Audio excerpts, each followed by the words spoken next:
निर्यात, एफडीआई और स्टार्टअप में दिख रही बेहतर स्थिति से भारतीय अर्थव्यवस्था को गति मिलने की उम्मीद है।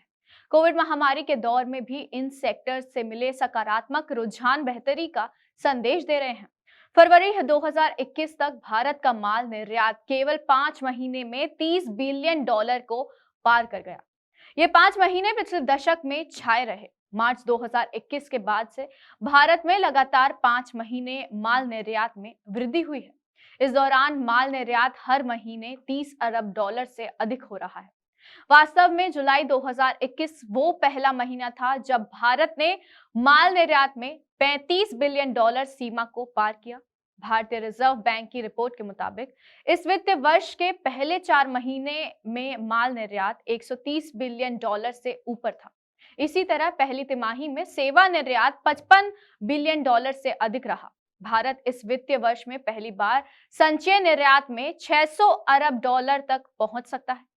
गौर करने वाली बात यह है कि ये जबरदस्त बढ़ोतरी कोविड-19 महामारी के बीच में हुई।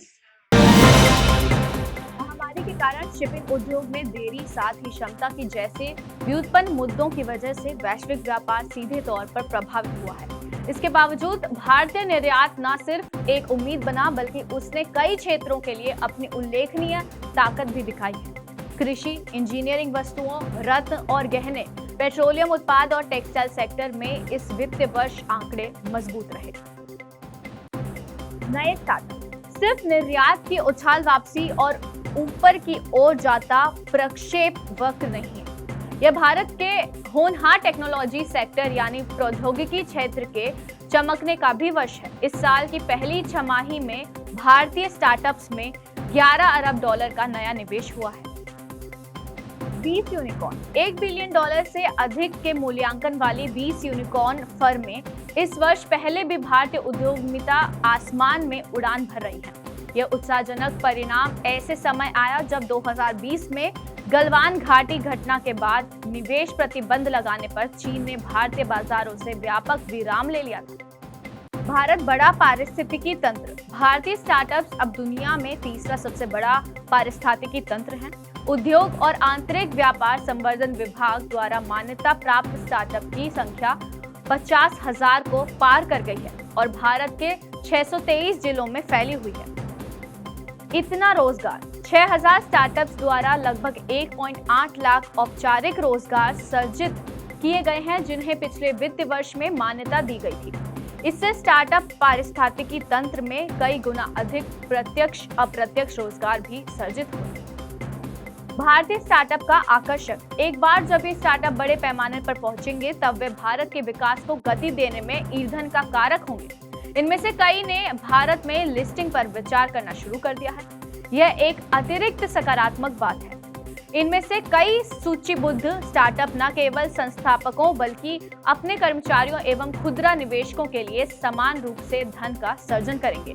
भारतीय स्टार्टअप्स वास्तव में वैश्विक निवेशकों के लिए चुंबक बन गए हैं। एफडीआई में उछाल, मोटे तौर पर प्रत्यक्ष विदेशी निवेश यानी कि एफडीआई में भी उछाल आया है। व्यापार वृद्धि के साथ साथ निर्यात प्रतिस्पर्धात्मकता हासिल करने के लिए एफडीआई महत्वपूर्ण है। कई क्षेत्रों में एफडीआई नीति को उदार बनाने और व्यापार में आसानी लाने जरूरी सुधार कर भारत ऐतिहासिक अंतर्वाह हासिल करने में सक्षम रहा। पिछले वित्तीय वर्ष में $82 अरब का अब तक का सबसे अधिक एफडीआई अंतर्वाह दर्ज किया गया। ये 2019-20 के आंकड़े से 10% ज्यादा था।